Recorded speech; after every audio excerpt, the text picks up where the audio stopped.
This Jocks 94.5 podcast is brought to you by Millennium Satellite and Video. Log on to msbnow.com. TV excellence everywhere. That's Millennium. McElroy and Cubelic in the morning starts now. All right, welcome back in. McElroy and Cubelic in the morning, 9 a.m. Hour number 3 underway right here on Jocks. Glad you're with us. 800-239-9569. You want to get in. Talk Auburn depth chart, quarterback, running back, multiple quarterbacks playing. We have some starting quarterback news to get to this hour, some other college football news to get to. But I mentioned before our previous break that there was something financial around college football that I wanted to discuss with you that I believe you will find completely mind-boggling. We talk a lot about numbers in college football, right? We know money generated, revenue sharing, yes, how much guys are getting in NIL. There are a lot of different ways that we talk about finances of college football, where it is, how it operates, how things are going to go, different things of that nature. According to Front Office Sports, how much do you think teams spend on uniforms every year? On uniforms? Correct. Gosh, I wouldn't even begin to guess. I wouldn't have had a number either. I would have thought, well, they don't spend anything. It's part of the apparel deal, right? Like I would have said that there's an agreement in place through their apparel provider that they get X amount of jerseys, pants, socks, cleats, gloves, visors, whatever a year. Well, knowing how those apparel deals work, it's usually in trade. So you get obviously X amount in cash, but a lot of it is actually negotiated in trade. So shoes, cleats, workout gear, jerseys, what have you. Per Front Office Sports, this season, Middle Tennessee will wear 1 helmet and 2 jerseys. My assumption would be home and away. And that'll be it. Now, if I told you that they're bailing on the alternate uniforms and they're not going to go with different face mask colors or helmet colors, or there's not going to be a white, silver, and blue helmet or a silver special jersey or a blacked out jersey, how much would you even begin to assume that will save their program? Oh, gosh. I have no idea. I don't think I would have either, which is why I thought, maybe nobody else will, that this was so surprising. $3 million. Okay. $668,000. Yeah. Just on jerseys. Just on not wearing more than 2 helmets, or not wearing 2 helmets, more than 1, and only wearing 2 jerseys all year. They're going to almost save their program $1 million, and they're putting the savings to NIL. That's not surprising when you really think about it, because I feel like apparel and these apparel deals, having had a Nike deal when I was in the NFL, it feels a little bit like a government contract where it's like, all right, well, that helmet is $1,100 when retail it's like $600.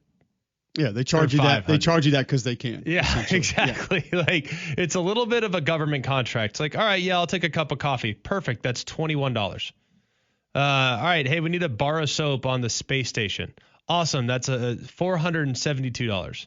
Whatever it may be. You do have to get it there, so I imagine the shipping costs would be out of this world. Fair enough. Shipping and handling is included. Is it prime? Yeah. I don't know. Next day delivery not available. I'm not surprised. Like with the Nike contract that we had, you had, $10,000, $15,000 a year to spend on the Nike Elite website, and like a T-shirt would be $41. Yeah. But he didn't care because it was free. Right. It wasn't basically. your money. Yeah. So it didn't matter.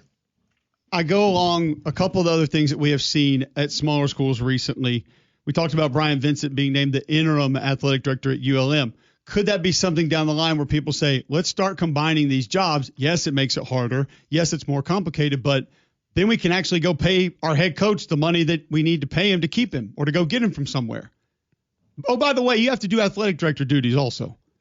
Yeah. Or co-athletic director, and name your women's head basketball coach the other co-athletic director. And therefore, the two sides of the sports are covered. The point is, these schools are finding ways to be creative. And I understand that recruits, kids, they love the uniform. They love the swag. They love the gear. They love the look. But you ask any of them on any street, anywhere, any school, being recruited by anyone, would you rather have 7 helmets and 11 jerseys, or would you rather have $5,000? We all know the answer. Correct. And the only ones that would say 11 helmets and 7 jerseys, their parents are rich. That's it. And they might still take the money. So it's really intelligent, I believe, from Middle Tennessee's perspective to say, we're going to have to cut something. Correct. So we'll go back to a home jersey and a road jersey, and we're wearing one helmet this year, and that's it. Yep. And I will tell you this, like Oregon per se, I've always wondered how the helmets work. Like some of those colorways, I don't think you're getting those flipped on a weekly basis. No, I think you have no. to have more than one lid. You absolutely have several helmets. If you're Oregon, if I were to guess, I don't know for sure, but I would assume that those are you probably have 10 different helmets if I were to guess, which I think is kind of strange because once you get your helmet, it's like a nice pair of running shoes. Like it's something that you kind of break in, you get used to, you're comfortable with it. Only knowing that because I think I've helped fit like 6 third-grade football players this year in their helmet and putting air in it and making sure it fits properly and stuff like that. So it's something that you kind of just get used to. But, yeah, it's strange for sure. The other thing I'd say about this as well is like when we were in school, it was all about the gear because that was a legal way to pass on value to the players. Like there were limitations about how much food you could get. We only got one meal a day. You got to pick your meal. It could be lunch or dinner. You got one a day, which to me, looking back on it, was like the most ridiculous thing ever. I mean, as a college athlete, you have to eat a certain amount of calories to maintain weight. And as a college student, you have no money. So you're going to eat garbage if they can't feed you, which is what we did in order to just keep weight on. Looking back on it, now you could take some protein shakes and steal those from the complex, but that was probably somewhat frowned upon. To be frank, they weren't very good to begin with, so you didn't love them. But the way that they could basically give you money without giving you money was by giving you gear. Now you couldn't sell it, but at least you didn't have to buy clothes. You didn't have to worry about any of that. You had as many shoes as you wanted. You had as many pairs of shorts and shirts as you wanted. And you had a ton of jerseys. So the guys were kind of into that. We, even at Alabama, felt the pressure to bring in an alternate jersey in the Nike Pro Combat era against Mississippi State in 2010. Now, they didn't do anything. It looked just like our normal jerseys, except you had an American flag on the shoulders. And I believe the jersey letters, the numbers themselves were like a very, very faint houndstooth. That was it. So we even felt pressure to do that at Bama, and you don't mess with Bama's uniforms ever. Mm-mm. So it's kind of strange that was such a thing, but I'm not surprised to see it coming back to earth a little bit because it's an unnecessary expense. Yeah, kind of coming back full circle. So it's intriguing to see what some of these other teams in different places are doing just to sort of make ends meet or try to get a little bit extra, try to get a leg up. I don't blame Middle Tennessee one bit for doing this. I think it's actually a brilliant move. And I mean, what are they going to beat you in recruiting by saying, well, they only wear one helmet? Well, they have more money to give me. And that's why they did it. So I think most recruits would be on board with that. Totally. And trying to get that as well. All right, let's get to some starting quarterbacks around college football. Before we do that, tell our listeners about Crocker Moving Services. They're a local company owned by an Iraq War veteran, Eric Crocker. Crocker believes in hiring movers you can trust to complete full background checks and run drug tests on every single employee. These are good guys. You can trust them in your home when they need your whole home packed up and moved. Your company headquarters moved across country, or you just want them to come rearrange your living room. These guys got you covered. They also do deliveries for furniture that you've purchased and need to get to your home. So call or visit them online today for a free quote. The website's CrockerMovingService.com. That's CrockerMovingService.com. Support your veterans by choosing Crocker Moving Service for your next move. Russell Terry tweeting in, UJ Power Ranger versus Boise was pretty damn bad. It was not as bad as the Florida actual Gator uniform. No, the UGA Power Ranger was a bad one. It wasn't good. It wasn't a good look. But when you have a traditional kit, you can't mess with it. I would agree. You just can't do it. Which brings the question, Houston Love. Cole, would you be down to see Auburn break out an alternate uniform? No. You can change the face mask color. We'll allow that. And that was like the all-white face mask with the white helmet. That was a great look on the road with the white uniform. That was awesome. The metallic orange face mask was great. Go to that every now and then. But y'all don't want orange jerseys? No. I told you, Alex Lincoln asked Tuberville for that every Friday in our senior meeting. Every Friday. Can we wear orange jerseys this week? No, thanks. Okay, moving on. I don't think you want it. And I think just because there's pictures of old-timey teams wearing it, I don't think it would be great. I just don't. Don't mess with that uniform. It doesn't need it. Not necessary. Don't want it.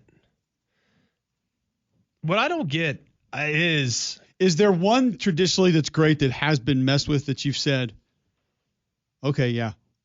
Like when Penn State puts the numbers on the helmet, I'm like, that's a good look. It looks good. I like it.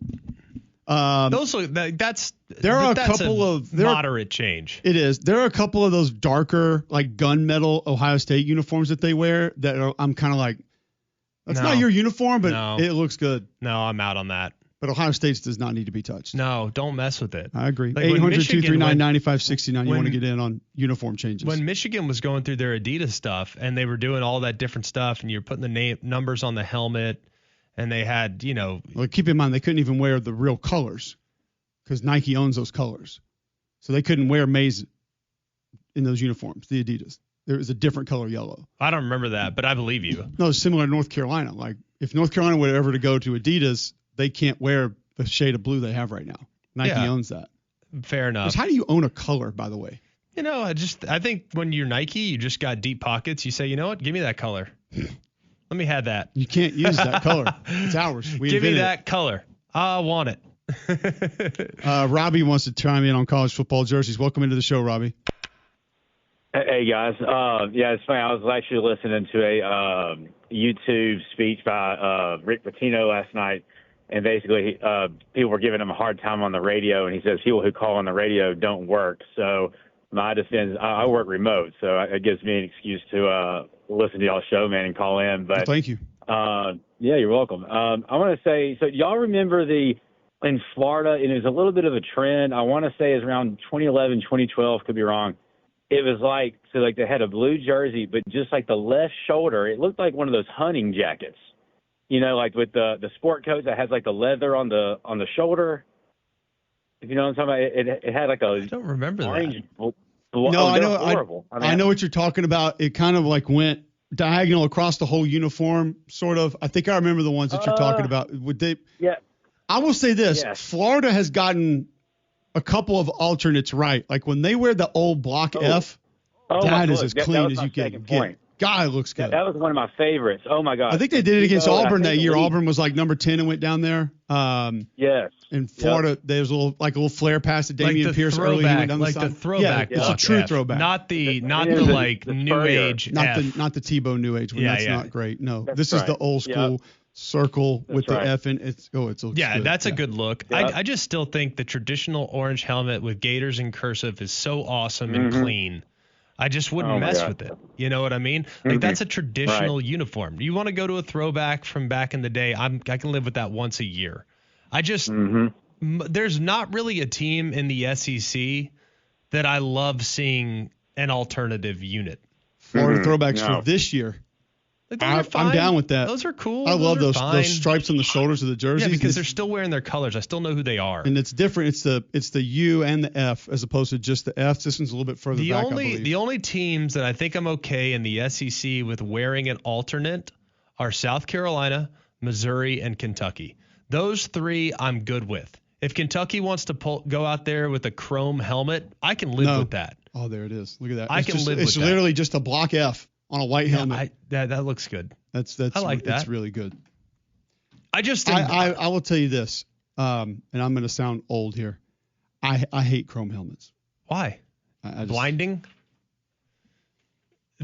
Too shiny? It's just it feels like you're trying too hard. Okay, but it's like the guy with the 50-inch rims coming down. It's like you didn't need 50s. I mean, it just. What if He's got like an Impala on monster truck rims. Like you don't need that. You didn't have to go that far with that. Need side steps. You just have good rims. You don't have to do all that. Like I just feel like chrome helmets are trying way too hard. Now I will say it's a good look though. The one semi-chrome that's acceptable for me, and it's not even chrome really, but like when Notre Dame does like the extra glitter. They've been doing that. A little bit of like a shinier glitter on the helmet. I'm down with that. They do that for every game now. And I'll tell you this: when Notre Dame puts like just the green shamrock on the side of the helmet, I think it's a good look. I think it's a good look. No. And the green jerseys for Notre Dame are also good every now and then. No. Yes. No. Yes. No. Yes. You're wrong. Well, that's Golden Domer. Golden Domer. Are any of Notre Dame's alternates a good look, uniform-wise? Well, this is the thing.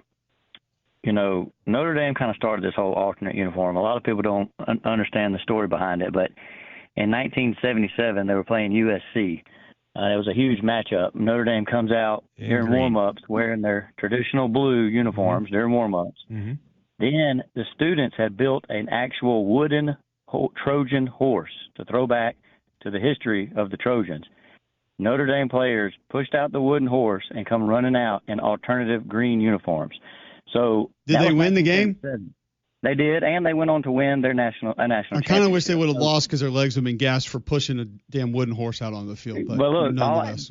Alternate uniforms for Notre Dame are traditional. Now, this whole new thing that kind of started in the 2000s, that's different. But no, this is, I'll tell you this, Greg. Now, you're kind of we've kind of welcomed you into the Notre Dame family. And you know, you're kind of Greg, you're in. Scenes, yeah, you're kind of behind the scenes Notre Dame fan. Boom. The alternate Notre Dame uniforms are very special to Notre Dame fans and Notre Dame family. So be very careful what you say about the alternate uniforms, because the green uniform holds a very special place in Notre Dame. We only bring it out. We got the Push Bush 2005. Well, see, I remember it the way you just described it is what Lou Holtz did against Georgia in the Sugar Bowl. Am I right? Yeah. They came out and warmed up in their Navy jerseys, and then when they came out for the game, they were in green jerseys. And I think I've heard the story told that they didn't know when they went back in after warm-ups, they were all hanging in their lockers, which you can imagine how fired up you'd be. That's the thing. It's a very special thing. And I'll tell you this, the Notre Dame helmet, it's not glitter, by the way. Don't never say that. Notre Dame doesn't wear glitter. We don't shop at Claire's. Notre Dame, when they have the helmet that's actually handmade, where they go through there and circular polish the gold in, and it makes it have that, the dynamic 3D kind of look. The sparkle? And no, not a sparkle. It's gold, my friend. We don't have to put glitter. We have it's real gold. It's not rhinestone. So, yeah, but anyway, the point is those helmets are amazing. I've actually seen them in person at nighttime, and I mean they just glow. So I'll say this. Sometimes we have the Shamrock Series where we kind of celebrate the alternate uniforms, and some of those I really like.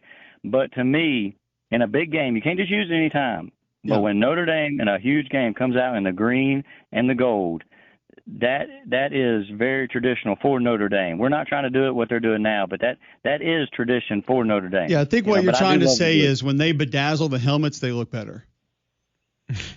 Notre Dame? Correct. They always do it, though. Like, I have yet to call a Notre Dame game. I've yet to call a Notre Dame game in my tenure as an ESPN employee, and I don't know how many Notre Dame games I've called. Probably 20. I mean, a lot. Yeah. There's not been a single one, though, where they did not have the extra shine. Now, their practice helmets, when you go watch them practice, they're just the normal helmet. They don't glimmer. No. But on game day, they wear a different lid, and it's actually when they put painted. the sparkles on them. It's called high definition. Yeah. It's called high definition gold, and awesome. There's a special way of doing that. But they changed that up. I believe it was around 2012, 2013, where they started doing that primary helmet. Used to it was just spray paint, legit. Like the Rudy movie, where they put gold flakes and spray paint it. But when they get that thing twinkling, that's when it really ramps up.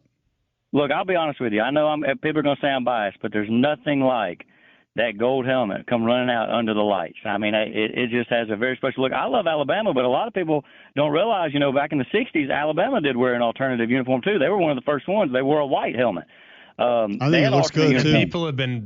People have kind of wanted that to come back, and I'm a little torn on it because it's very standard. It's when you watch the game who it is.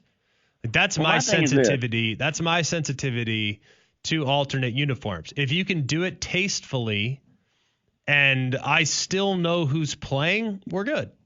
I can live with that. I look at it like this, Greg. I think when the traditional powers, especially if they've used the uniform in the past, I think it's cool when they bring it back.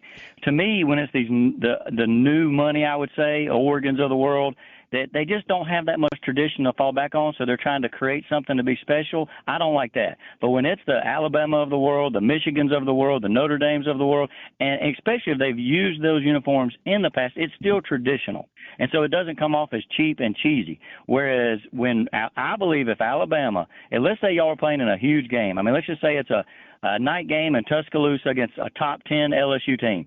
Y'all come running out of the tunnel in an all-white, man, I might be singing Dixieland tonight. Oh, there we go. But the Thanks thing for the call, about it, like, Domer. you Appreciate have it. to make sure that you keep the most recognizable aspect of your uniform intact. Alabama's the numbers on the side of the helmet. That is Alabama true and true. Notre Dame gold helmet. Like, it has to be a gold helmet, pure gold, sparkly as can be. Whatever color jersey you want to wear, I could care less. As long as it's a gold helmet, we're cooking. I'm fine with that. If you're USC, you better have that Trojan on the side of your helmet. If you're Ohio State, you better have a traditional Buckeye sticker on your helmet. If you want to change the color, it depends on how good you are. So you'd have 6 or 7. You also get them for going to class. You'd have 6 or 7. If you go to class, you'd have 7 or 8. You get some for being on time. On time. You got to have the Buckeye sticker. Like, everybody has their one thing that everybody's like, all right, that's Ohio State. Okay, that's Bama. Okay, that is USC. See what you're saying, though. Like, okay, that Ohio Texas. State helmet, the silver glitter with the stripes down the middle, it doesn't need to be black. It doesn't need to be gunmetal. It's, you know what that is when you see it. And there's no denying what it is. Do you value the helmet or the jersey more? Helmet. 100%. They don't say, oh, it's a good jersey game. They say, no, it's a good helmet game. Good all right? game. Who says, the only jerseys, let's be honest here. How many just jerseys are super recognizable? Oklahoma? Yeah, because it says Sooners across the top. If you don't know what that one is, we got problems. Yeah. I mean, there's not a ton of just jersey. If you just laid the jersey by itself, you would say that's so, like, Oregon's going to have the feathers. So yes, but it could be one of 1,700 different colors or but color they don't combinations. Always have the feathers. But I think Oregon, they always do. It's just sometimes they're part of Oregon's a different shade of the same color. Part of Oregon's appeal is that they have a different jersey every time they take the field. Like, that is their calling card. So I'm fine with them. Whatever colors they want to roll out there. Now, I prefer them to at least maintain a certain colorway because I want it to be synonymous with Oregon. But I know that that's part of what they do. That's part of what made them cool. It was genius marketing because Oregon had no history whatsoever for the most part, with the exception of a player or two and a team or two back in the day, until the Joey Harrington era started. And then that carried over now into what was a tremendous run all the way through the Mariota era, and then a bit of a dip. Now they're back up. But when they got cool, they had every uniform combination known to man. And that made them really cool and trendy and hip. What other jerseys would be most recognizable? USC, because they have the Texas, SC. Oh, because Texas says Texas on the front. Yeah, SC, so that yeah. would be, yeah. SC's got the stripes on the shoulders. Yep. I'm just thinking just jerseys. Like, what other jerseys would be super? South Carolina has Gamecocks on the front. Yeah. So you would know that one, but not really just because of like the actual jersey. I think LSU because purple and gold. Which one? White. They were purple. Yeah, but the purple's dumb. But they wear it. Still dumb. The only thing they've done that's been dumb is that hypercolor helmet they did a couple of years ago. Like, I love that LSU wears white at home in their big games. It's great. It's great. Like, that to me is a calling card. They want to play Southern or they want to play, Southern Miss or Arkansas State and wear their purples, fine. That's I can give it that. But when Bama and LSU tee it up, Bama is always wearing crimson, LSU's always wearing white, regardless of where that game is played. I love that. I'm with you. It's amazing. Same. All right. So just some jersey uniform talk there. If you went most recognizable helmet right out of the gate, where would you go? SC or Texas? I would have gone Texas. SC's up there, but I do feel like SC there are a couple of schools that have a very similar logo with different colors, and I think that may work against them just a little bit. Texas, there's nothing like that anywhere. No, I mean, burnt orange is a one of one. But even the logo and how clean it is on a white helmet, like that's. Have they ever worn a different helmet? They've had the numbers on the helmet. Numbers on the helmet. That's, right. I think the only alt I can think of. Right. Yeah, those are probably the two. They just don't change. They're the variation. I've never seen the SC helmet change off the top of my head. And I don't think Texas has ever changed with the exception of putting the numbers above the Longhorn a couple times. But I haven't seen those in a while. Those would probably be the top two. I think Michigan, the winged helmet is very, very, very unique and special. But those are probably the three that are at the top that are really unique. Bama would be close. Others have this. The Georgia Southern, for example, has the numbers on the side of their helmet, but it's not crimson. So I think Bama is close, but those are probably the short list there. Yeah. All right, we'll continue that conversation. We've got starting quarterbacks to announce across college football as well right after this on Mac and Cube in the morning. Go inside Jocks 94.5 on Jocks TV. Morning Jocks, Mac and Cube, and three-man front video simulcasts are presented by Bill Smith Buick GMC and Game Day Men's Health. Watch on the Jocks mobile app and YouTube by searching Jocks 94.5 TV.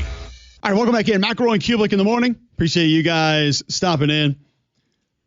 It is 9:28, Tuesday, August 19th, right here on Jocks. 800-239-9569. You want to get in, talk any college football, Auburn quarterback running back situation, Alabama running back situation we haven't really gotten into yet. We're going to talk about that just a little bit. Big Ten playoff plan. Tony Petitti wants 24 to 28 teams in, Greg. Oh, good idea, bad idea. Worst idea ever. Why? Because it's dumb. It includes people, though. Glad it does. It's involvement. Here's my biggest problem with this. Those that are in favor of something like this are sitting there and they're suggesting, in order to defend this absurd format, they're saying, oh, well, it adds intrigue to games that wouldn't otherwise be intriguing. Don't disagree with you. We are totally on board with that. Explain to me this. It's great that you want to now add intrigue to a game like, I don't know, Baylor and Colorado. Good game. So let's just say there's only so much intrigue. Let's say that the cup of intrigue in college football is measured in units, and let's just say up to 100. Let's say there's 100 units of intrigue that can be applied to a college football season. Well, back in the day, a lot of the intrigue was on games like Bama LSU. So you put 7-8 units of intrigue on that game. Michigan Ohio State, put 10 to 12 units on that game. Well, you give away, let's say you give away 8 to Bama LSU, you give away 12 to Ohio State Michigan. You have 80 units of intrigue left. Spread them out throughout the college football schedule. Well, now, if you try to implement a strategy like this, you now take Bama LSU's intrigue level to a 1, and you take Ohio State Michigan's intrigue level to a 3. So now you have 96 units of intrigue left. And you get to apply 1 unit of intrigue to BYU Arizona State. You get to add another intrigue level to Boise State UNLV. So while it's great for the small schools, it's awesome. But for the big schools, you've totally devalued the regular season. It's fair. And guess what? I hate to break it to you. This is going to sound really mean. The big schools matter more from a viewership and a popularity standpoint. So you want to absolutely cut off your nose to spite your face? Implement a model like this. How many of y'all are looking for the highest cliff in town when Bama loses a basketball game? Probably not many. When Auburn loses a basketball game, not many. You're disappointed. You want to win, of course. But guess what? We get to the tournament. We're all good. We'll take care of business from that point forward. And we'll see where the chips fall. That's the way it goes. Okay. Does anybody else want to debate why this might be good? John, Damian, I don't want to spend a ton of time on this because it's insane. I concede my time. Okay. Yeah. Well, and if you're going to have this conversation, you also have to have a follow-up of realistically chopping down the regular season, which none of us want to see happen. No. But you have to. We're going to play till March. I guess it'd be a good lead-in for March Madness, I guess. At least we wouldn't be competing with the NFL anymore. You have your Sundays and Saturdays. Don't worry about it. Okay. Let's get to some starting quarterbacks around college football. That's all you wanted to add? What is there to add? Michigan, 28 teams? Michigan would make the playoff last year. 28 teams. No. There are you would have absolutely no disappointment. You would have no penalty for losing games you shouldn't lose. All 8 of them. In Michigan's case, they would have made the playoff last year. Don't worry, that blowout to Texas, that doesn't matter. Nope. You know what? When you guys lost in remarkable fashion to Indiana, that doesn't matter. When you guys lost last year to whoever else they lost to, Illinois, doesn't matter. Hey, but guess what? When you beat Ohio State, boom. Guess what? That also doesn't matter. Oh, well, never mind. Oh, it's the dumbest thing of all time. And we all know what the Big Ten is doing here. Like, we all know what they're doing. They want 16 teams with automatic qualifiers. So what do? It's like having a conversation with my 6-year-old about bedtime. He knows his bedtime's 8 o'clock. So what do? We start with the debate. He says, I want to go to bed at 10. Okay, good try. You're going to go to bed at 6. What do you mean? I don't want to go to bed at 6. No. I don't want to go to bed at 6. He goes, what about 9? No, you can go to bed at 7. You know what we'll do? We'll go to bed at 8. He goes, deal. That's what we're doing. We were at 4, and we went to 12. Big Ten wants 16.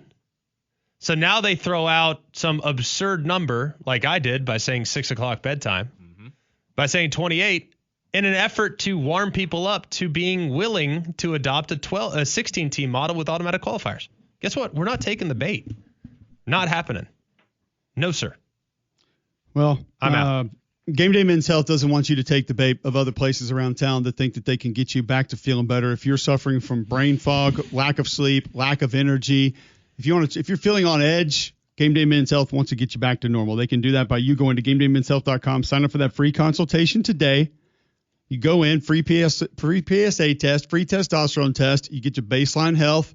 They let you know where that is. Then they present the options, which, by the way, you can save 10% on any of those options when you mention Mac and Q when you walk in the front door. And there's almost no cost to get started with this entire thing. Very little upfront fees. That's going to separate them from a lot of the other places in town. Go to GameDayMen'sHealth.com today to find out more information. We will give you more information on starting quarterbacks across college football next, right here on Jocks. The capital of the sports talk nation. This is Jocks 94.5 and JocksFM.com. Birmingham. All right, welcome back in. McElroy and Cubelic in the morning. Let's get to some starting quarterback news around college football. Some of these guys ready to get off the mat and make their first start, ready to get off the floor of the locker room, floor of the bench, and actually get out there and be the starter for their football teams. Speaking of flooring, Greg, if you need a new one, who should you call? That'd be Shinar Flooring. Fu and his guys have done a great job of being able to put together a ton of inventory, and he's going to be able to pass on their abundance of inventory onto savings that you can actually take advantage of. Like if you get that CoreTech flooring by Shaw, which they have 40,000 square feet available for you, you can get $10 off per box by going and getting it at fuandyou.com. $10 off per box. Think about how much savings you can accumulate if you were to totally update your kitchen. This is dependable, durable, waterproof, kid-proof, pet-proof, you name it. It's going to increase the value of your home or business. So highly recommend you going and checking out Fu and his guys at Shannara Flooring. Go to fuandyou.com. You get 12 months financing. Remember, $10 off per box when you order that CoreTech flooring from Shannara Flooring. fuandyou.com at Shannara Flooring. fuandyou.com. It's almost time to play that game again. Oh, he still plays? Oh, he's still around? There will be some familiar names here. North Texas has a starting quarterback.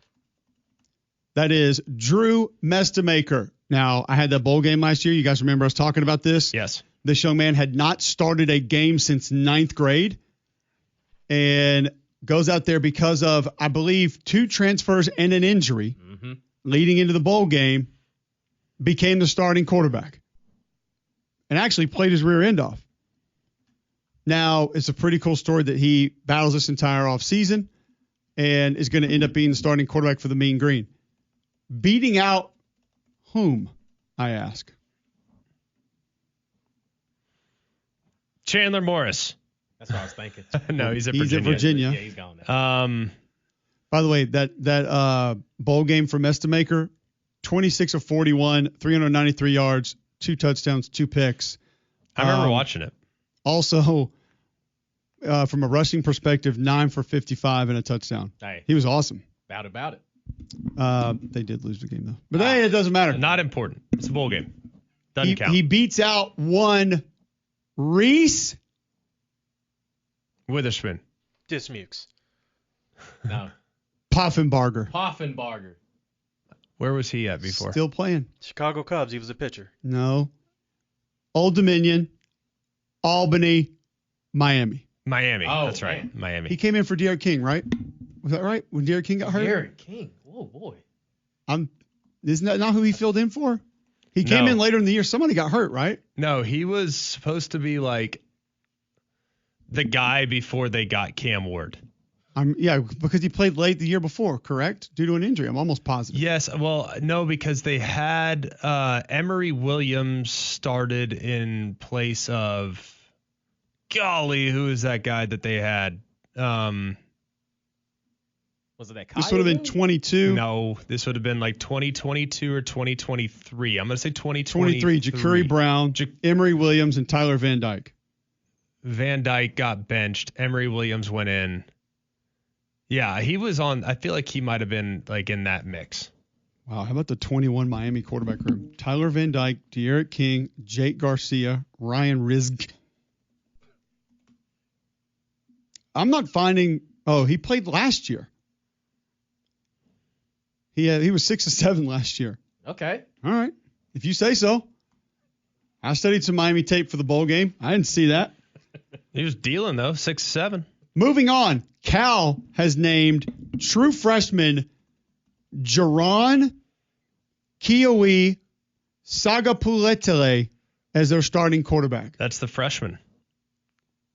Hence, when I led in as Cal names true freshman Jaron Kiowe Sagapuletele as the starting quarterback. Who did he beat out though? That's where it gets fun. Devin Brown. You already know. Okay, well, there goes the drama for that one. Number 33? Beat him out. What? Remember, he left the quarterback battle because he knew he was going to get the job at Cal. Yep. Dun, dun, dun, dun. Congratulations. You played yourself. Yep. UMass has named redshirt junior quarterback Brandon Rose as their starter. That'll be against Temple on August the 30th. Ohio State has named Julian Sayin their starting quarterback. 27 snaps last year. By the way, that's 27 more than I thought he got. I didn't even know. 6'1", 208. He'll get his first start against He played Texas. against Tennessee. Yeah, 84 yards and a touchdown last year. I don't know if it was all in that game. No, it wasn't. He I played think in I had 4 turned that games. one off by that point. It was no use in watching anymore. Why? Because you picked Tennessee? I picked Tennessee in a rout. Yeah, I was way wrong on that one. I'm not afraid to admit it. Same. Because if y'all think Ohio State was playing the way they played in that game, Right. the 3 previous games, you're wrong. Sorry, I hate to tell you, but it did not go that way. We debated this one last week. Syracuse has named a starting quarterback. Steve Angeli, Notre Dame transfer, beats out Ricky Collins, LSU transfer, and Ja'Curry Williams. Rice has named redshirt freshman Chase Jenkins as their starter. That'll be against ULL. Who did he beat out? Oh, if you don't have it, I thought these were. Do you all- have it? Do you know? No. Not clue. all of them are beat out guy who has played college football for 11 years. Well, it's Sorry. better if it is. It definitely would have been more entertaining there. All right, Rice. He beats out A.J. Paget and Drew Deveillet. All right. How do you know he's French? Deveillet. And Lucas Searhorn. And Patrick Clayton Jr. Okay. Luke, New is head that coach. Is that Jason's son? Searhorn? I think that's Seahorn? Seahorn Ah. or Voorhees, one or the other. Head coach Scott Abell. I did not know this until I read this last night when I was doing prep for the show. You know, he came from Davidson, which I watched him coach against Stanford a couple years ago. Offense, really good. Okay. Greg's not going to like to hear that, Oh. but I'm just telling you, he's a cool guy too. Cool guy, cool offense. Out. Do you know what he calls his offense? Air afraid. No, his offense actually it's the Rice gun choice offense. Gun Okay. choice. You get your selection of whichever one In you Texas, that checks out. You get the choice. You get the choice to carry guns. That's perfect. want. Take your pick. Yeah, that makes sense. I don't know about the city of Houston, what the rules are there, but The gun choice offense. I like that. All right, so and then a couple of other injury notes we need to get to here quickly. Texas Tech running back Quentin Joyner torn ACL. That is not good for them. no. I expected him to have a big year this year. Super talented kid, transfer from USC, was going to be a big help in my opinion. Michigan freshman offensive tackle Andrew Babalola, season-ending knee injury, it appears. That's not going to be good for them. I think they were banking on him to at least help. Maybe not be full-time right from the get-go, but I was hearing things that was one where a freshman offensive lineman actually could have really given them some good reps this year. So a bummer for him as well. So that's some of your injury news and starting quarterback news around college football. Some surprises there, G-Mac? I know Syracuse you didn't. Well, Syracuse you said Angeli, maybe not. I know they like the Ricky Collins kid from LSU. If you watch him throw in warm-ups, I don't know how you don't like him because he throws a beautiful ball. Well, they like his talent. I just think Angeli is one of those guys that is never going to wow you. He's going to be a little bit like Ian Book, where like he's Ty Simpson type, sort of. Well, you fast forward to the end of the game. It's like, how'd that guy go 24 of 29 for 212 and 2 touchdowns? Like, how did that happen? Like, he's going to be one of those guys that you just are like unimpressed with how he throws it, but all he does is move the chains. Like, I just think he's a good chain mover. He's a really solid player. And it probably makes sense to put a guy with a little more experience. Not that he's played a ton, but he's played a little more experience against that Tennessee defense in week 1. Now, I did mention Brandon Rose won the starting job at quarterback for UMass. He did beat out Grant Jordan from UCLA. Yale. Nobody y'all would have known that. Neither would I. But we were just having fun with guys that got beat out at different places. So some quarterbacks we thought were going to win those jobs did not. Others that did. What does it mean for week 1? We'll discuss it next right here on Jocks. Go inside Jocks 94.5 on Jocks TV. Morning Jocks, Mac and Cube, 3-man front video simulcasts are presented by Bill Smith Buick GMC and Game Day Men's Health. Watch on the Jocks mobile app and YouTube by searching Jocks 94.5 TV. Welcome back in. McElroy and Cubelic in the morning. 9:51. You know what we do at the end of every show? We can't go back to our chosen sons of Soldano, but we do go to bad box score of the day. Before we do that, I'll tell you about the Gussie Goulas Group. Why? Because they've served more than 3,000 home buyers and sellers in the greater Birmingham area. What can the Gussie Goulas Group do for you? Help you get into a new home because they know what homes are coming available before they're on the market. How about Google reviews? Google Gussie Goulas Group. You're going to see over 850 5-star Google reviews. They've got the best realtors all around town that know the most customers. They have the biggest customer base. That's why they're going to be able to help you. You want to know the value of your home? Go to GussieGoulasGroup.com right now. Button at the top right of your page. Smash that button. Very little information. They're going to let you know what they think it's worth right this very second. GussieGoulasGroup.com or just Google Gussie Goulas Group today and start packing. Bad box score of the day coming your way. Personal foul, 69, offense. He was giving them the business. Intentional grounding, offense number 7. It's a 10-yard penalty. I'm talking to America here, excuse me. That's the game. I have double bad news for our friends in the Elf League. Oh, boy. I have good news first, by the way. It's playoff time. Let's go. In Madrid, Spain. Madrid. Your playoffs will be the Madrid Bravos against the Stuttgart Surge. Let's go. And the Rhine Fire against the Nordic Storm. These teams haven't come up in bad box score very much. They must be good. Yeah, that's why they're in the playoffs. Correct. The bad news is what happened to 2 of our teams. We'll start with the Raiders of the Lost Ark. Not in this one. Tyrol taking on the Cologne. They're the Centurions. They are. Yeah. They're now 0-12. They lost 63-6. Over? Oh, boy. 63-6. It happens. They actually outpassed the Raiders. Out what? 105-69. Oh, boy. They, on the other hand, were outrushed 310-64. The fact that they got triple dig throwing it, though. Okay. Yeah, I guess. They were 9 of 16 with 2 interceptions. Oh, that's what. Sacked 3 times. Yeah. Believe it or not, the Raiders Tyrell did not take a sack in the game. Oh boy, you're just absolutely shocked to hear that. Trench work. Third downs. They won 63-3 and were 2 of 2 on third down. So that's some first down efficiency right there. That is We don't even need a third down. Ripping and running that rock. Yeah. God, Ken Austin would have been miserable that day. So mad. Not even a single call in the game. I'm so bored.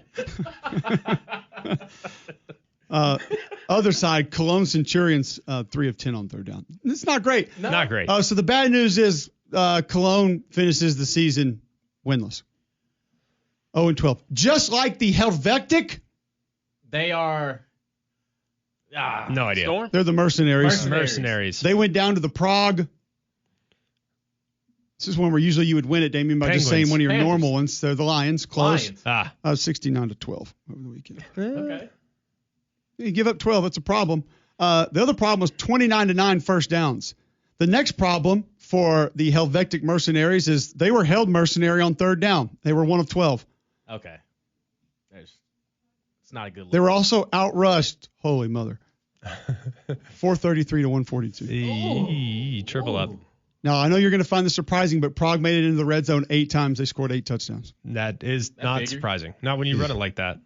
They also What do they do They in also the had run 2 game? turnovers and 11 penalties. They lost the penalty and turnover battle and still won the game 69-12. See, what would the Rube Q have said?